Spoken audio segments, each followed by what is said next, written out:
संवेदनशील उसको बनाया जा रहा है। आप ऐसे क्यों सोच रहे हैं कि संवेदनशील नहीं? क्योंकि ये सुप्रीम कोर्ट है और यहाँ पर बहुत बड़े-बड़े मुद्दे आते हैं। एक से बढ़कर एक ग्रीवियंस होते हैं और एक से बढ़कर एक कॉग्निजेंस होते हैं। सवाल यह है कि चीफ जस्टिस ऑफ इंडिया के पास ही बहुत प्रकार के वर्कलोड होते हैं और उसमें बहुत सारी समस्याएं होती हैं। उसमें देखना पड़ता है कि कब स्लॉट किसको दिया जाए। साथ ही साथ में जिस प्रकार से 25 लाख टीचरों के जीवन की रेखा सुप्रीम कोर्ट निर्धारित करेगी, इसके आधार पर तो मुझे लगता है कि अभी तत्काल में इस मैटर को लिस्ट करा करके 24 को सुनवाई करवाए। अब आ रहा है इशूज त्रिपुरा के मैटर के। त्रिपुरा के हाई कोर्ट ने जिस प्रकार से सुप्रीम कोर्ट का ऑनरेबल जस्टिस दीपांकर दत्ता का ऑर्डर है, मुझे लगता है कि इस ऑर्डर के खिलाफ में वो जाने वाले हैं नहीं। और कोई भी यदि ऑर्डर होगा तो उस ऑर्डर के खिलाफ में वो सीधा सीधा जो है उसमें यह लिख देंगे कि सुप्रीम कोर्ट का जो सीए नंबर है 1385/2025 उस ऑर्डर के हिसाब से वो सारी चीजें उसको जो है एक्सिक्यूट कराया जाए, तो वो ये सारी चीजें होंगी और उसके साथ में ये सारे कार्य को किए जाएंगे। एक प्रश्न और निकल कर सामने आ रहा है और वो प्रश्न ये है कि सरकारी शिक्षकों के ऊपर वर्कलोड बढ़ा हुआ है और इन सब के बीच में राज्य की सरकारों के तरफ से ये सूत्रों के हवाले से भी खबर है कि एक व्यापक तैयारी करवा ली गई है परीक्षा की, यानी एजेंसी तैयार है, प्रश्न तैयार है, सिलेबस तैयार है और अगर उनको ये लगता है कि इस पूरे सुनवाई के मामले में सुप्रीम कोर्ट कहीं ढीला नजर आता है तो 45 दिन के अंदर पेपर हो जाएगा। अब आप ये बताइए कि 45 दिन के पेपर को कैसे रोकेंगे आप कानूनी तौर पर? और दूसरी सबसे अहम बात यह है कि जब सरकारी शिक्षक लगातार गलियों में घूम करके जनगणना करेंगे तो परीक्षा की तैयारी कैसे करें? नहीं, यही बस क्यों कह रहे हैं आप कि सरकारी टीचर्स गलियों में जनगणना करेंगे। SIR भी करते हैं बीच, जो कि अभी वर्तमान में चालू है। तीसरा, इसके साथ में पोलियो का इंजेक्शन भी लगाते हैं और पोलियो का ड्रॉप भी पिलवाते हैं, आप तो जानते ही। इसके साथ में ये चुनाव भी जो होता है पंचायत का होगा, नगर पंचायत का होगा और उसके साथ में विधानसभा के, लोकसभा के चुनाव, ये सब सारी जिम्मेदारी शिक्षकों को ही दी गई। साथ ही साथ में हमारी पूरी कोशिश होगी कि जैसे आपने बोला कि 45 दिन के अंदर में भी सरकारें तो एग्जाम कंडक्ट करा लेती, उसके पहले के लिए हमारे पास समाधान यह है कि अर्जेंसी हमारे पास दो तरीके की है। एक अर्जेंसी है कि कोर्ट का वैकेशन स्टार्ट होने से पहले हम इस काम को कर लें। दूसरी ये है कि कोर्ट में जो अर्जेंसी है बहुत ज्यादा सीरियस ग्रेवियंस मैटर होता है तो सुप्रीम कोर्ट स्पेशल बेंच भी बना के बैठाती है और गर्मियों में भी होता है, क्योंकि अभी जो छुट्टियां स्टार्ट होने वाली है वो स्टार्ट हो रही है 1 जून से लेकर के 15 जुलाई तक की छुट्टी लग रही है या 12 जुलाई तक, उसके बाद 13 से शायद होगी। तो इस दौरान पर बहुत सारी चीजें होंगी और मुझे लगता है कि टीचरों के भाग्य का निर्माण और भाग्य का बहुत सारा कुछ लिख चुका होगा, तो वो समय न आए उसके पहले हम सारे लोग इस कार्य को कर लें। यानी आप लोगों ने पूरी पुख्ता तैयारी कर रखी है, हर सवाल का जवाब तैयार है। करेक्ट। प्रश्न ये भी निकलेगा कि जब आप सुनवाई के लिए आएंगे तो पहला सवाल तो आपने जो तैयार कर रखा है उसका जवाब तो रेडी है।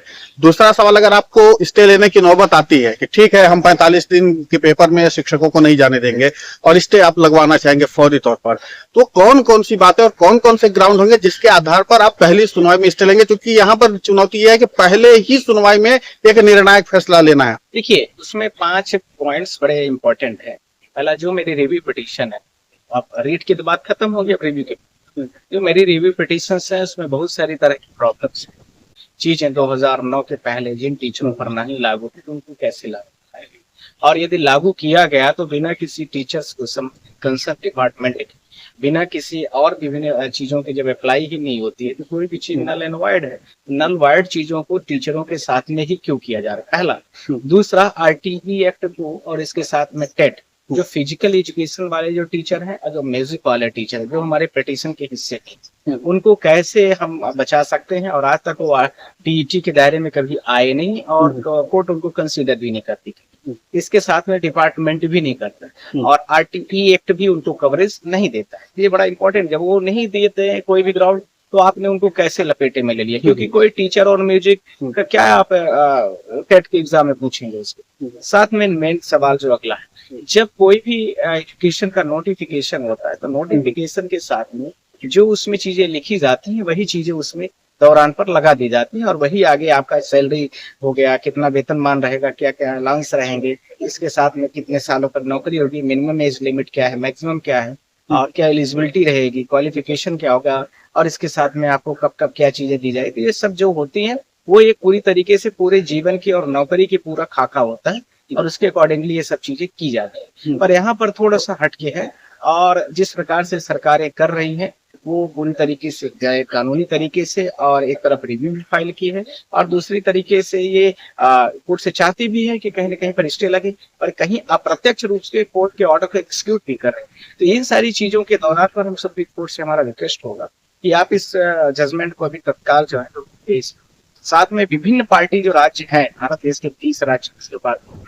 30 राज्यों में सिर्फ एक राज्य को छोड़ दिया जाए, तो बाकी राज्यों को आपने बिना पार्टी बनाए, बिना किसी हिस्सेदारी के, बिना उनको किसी चीजों के अवगत के, बिना किसी निर्णय को अपना सीधा ऑर्डर पास कर दिया, तो ऐसे नहीं हो सकता है। इस आधार पर कोर्ट उनको बिल्कुल अपॉर्चुनिटी देगी और मुझे पूरा भरोसा है कि जल्दी इसमें स्टे ऑर्डर सर, एक ग्राउंड की बात और हो रही है और तमाम तरह के जो वकील हैं, जैसे आप जैसे जो वकील हैं वो इस बात को कर रहे हैं कि पहली बात, शिक्षकों का एक एक्सपीरियंस जो है अच्छा खासा हो चुका है। 2 दशक से जिनकी आप पैरवी करें, लगभग 2 दशक से ऊपर का उनका एक्सपीरियंस है, एक बात। दूसरी बात है कि ये राज्य सरकारें बहुत सारी प्रोफेशनल तौर पर उनको ट्रेनिंग देती हैं समर में, जब पेपर हो जाता है तो। एक चीज तो, 2 चीज ये हो गई। तीसरी चीज है कि छोटे छोटे डिप्लोमा कोर्सेस, बीएड, डीएड भी सरकारी शिक्षकों को कराए गए हैं, जिनकी पैरवी आप लोग कर रहे हैं। तो क्या यह कि मजबूत स्ट्रांग नहीं आधार नहीं बनाया जा सकता कोर्ट में कि जब लगभग 30-40 से ज्यादा प्रोफेशनल ट्रेनिंग्स हो चुकी हैं, इसके बाद आपने बीएड, डीएड भी करवाया है, इसके अलावा उनका एक्सपीरियंस है, तो ये कि मजबूत ग्राउंड नहीं बन सकता? टीईटी से ज्यादा स्ट्रांग के आप इसके बिहाफ पर भी तो इनको आगे बढ़ा सकते हैं। नहीं, ये तो आपके प्रश्न का हम इंतजार कर रहे थे कि आप प्रश्न पूछे, सारा जवाब एक बार ही दूंगा तो आप प्रश्न कैसे। मैं 3 चीजों को और भी ऐड किया हूँ कि जो बीएड, डीएड और डीएलएड और साथ में बीटीसी, इन चीजों का जो कोर्स प्रोफेशनल स्किल को डेवलप करने के लिए सरकारें कराती हैं, और उन टीचरों की बेसिक अहर्ता ही है कि उनको तत्काल जो है तो ये सारे डिग्री दे दिए गए, उसके बाद ही उनका प्रमोशन होगा, उनका आगे का जो भी आगे प्लान होगी वो आगे उनकी सारी चीजें बढ़ेंगी। तो सारी चीजों को लेकर के ये सब किए जाते हैं, पहली पॉइंट। दूसरा पॉइंट, इसके अलावा बीएड, डीएड यदि किसी ने कर ही लिया तो भारत देश में बहुत सारे राज्य ऐसे हैं जो प्रोफेशनल एग्जाम टीईटी से बेहतर एग्जाम 2005 से या 2000 से स्टार्ट कर रहे हैं। तो जब उन्होंने पहले से ही टीटी से बेहतर एग्जामिनेशन कंडक्ट करा कर, उदाहरण स्वरूप मध्य प्रदेश का व्यापम का मैंने कई बार आपके माध्यम से इस चीज को की है, तो ये जब खुद भी किए हुए हैं तो फिर क्या जरूरत है कि आप टीईटी को लगा। तो ऐसे राज्यों को आपको एक्सेप्शन करना चाहिए, छोड़ देना चाहिए। तो यह भी हमारे मुद्दों पे गेन ग्राउंड ये सारी चीजें रहेंगी और उसको हम करते हैं। सर, प्रायोरिटी की बात आ रही है तो यही जो आपको याद होगा कि सहायक शिक्षक जो थे, सहायक शिक्षकों को इन्होंने हाई स्कूल तक प्रमोट किया, और कई बार तो हाई स्कूल के इन्होंने, मतलब जो माध्यमिक के थे उनको आप हाई स्कूल तक लेके प्रिंसिपल पद से वो रिटायर हो रहे हैं। सहायक शिक्षक के बारे में आप पता होंगे। तो जो ये इस तरीके से जो बातें आई तो उनके तो सिर्फ प्रोफेशनल ट्रेनिंग के बिहाफ पर ही ना आपने प्रमोट किया था, तो फिर टेट अनिवार्यता पर सरकारी शिक्षकों के लिए इस तरीके से जो गवर्नमेंट अपना रुख अपना रही है, उसमें तो पहले क्लियर कर देना चाहिए कि हमने न्यूनतम योग्यता पर भर्ती की थी और हमने ट्रेनिंग दे करके उनको अधिकतम योग्यता तक पहुंचाया था। तो इस पे क्या आगे और भी बहस होगी अगर स्टे की बात आती है तो? और इसके अलावा इन ग्राउंड्स के आधार पर क्या शिक्षकों की योग्यता को एक मजबूत आधार मिल जाएगा और आगे उनको राहत मिलेगी? देखिए, जो बिंदुओं को मैंने बात किया है, इसके अलावा भी बहुत सारे पॉइंट्स है और कोर्ट की पिटीशन में भी है, कोर्ट के दौरान पर भी उठाए गए हैं, और बहुत तरह के ग्रुप है, बहुत तरह के संगठन है, लगभग 50 पिटीशन आ चुकी है अब वर्तमान स्टेज में। तो सब लोगों के अपने अपने ग्राउंड्स है और आप एक कॉमन ग्राउंड्स में जो बात कर रहे हैं, उस ग्राउंड में 2-3 चीजें जो आपने बोला कि प्रमोशन जो किए गए हैं वो प्रमोशन किसी भी टीचर्स के या तो एक्सपीरियंस बेस पर है या उनको जो स्किल्ड के बहुत सारे डीएलएड और डीएड, बीटीसी वगैरह डिपार्टमेंटल की जो बहुत तरह के कोर्सेस होते हैं उसको करने के बाद कराए गए। ये सब चीजें जो की गई है, तो इसके आधार पर तो मैं आपसे यही कहना चाहता हूँ कि ये सब हमारे ग्राउंड्स रहेंगे और उस ग्राउंड को हम लोग उसमें कैलकुलेट करेंगे और उसको आगे बढ़ाएंगे।